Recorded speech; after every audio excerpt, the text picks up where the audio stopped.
I'm sitting right where the piano is going to be, which is right in the center of the lobby.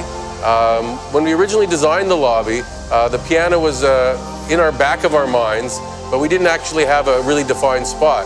And when Gillespie approached me to design the piano, I said, well, I'm not so sure. You know, I've seen some of the other custom pianos that have been designed, and a lot of them are just adapting an existing piano. And I said, you know, if we're going to do something, let's make something very specific for this building.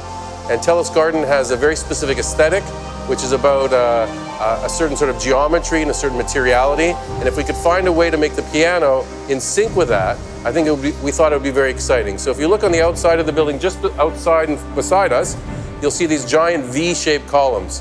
And these V-shaped columns hold up the front of the office component of the building. And so I thought if there was some way we could hold up the piano using the same sort of geometry rather than a traditional leg, it would not only be more modern, but it would also be in keeping with our specific space. So above me, you can see these giant glulam beams, which are sculpted very much to look like sort of inside of a whale. The idea of the space really came from Darren Entwistle. He wanted something that was West Coast Gothic, which was inspired by both First Nations forests, but also felt in terms of materiality and sculptural nature, something that was very much of this place in the world. And so you have a piano which has V-shaped legs, is made out of Douglas fir, edge-grained Douglas fir, very much like the beams above us.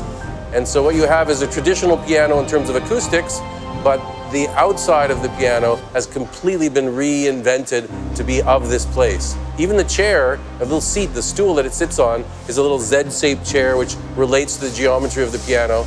And we're very excited about what it's going to become in terms of a focal point for the space. The acoustics of this space actually are really well suited to a piano because of the nature of the series of trusses above me, the glulam beams. It's very much like a concert hall. Music can reverberate around and bounce around the space in a way that it'll be actually quite magical.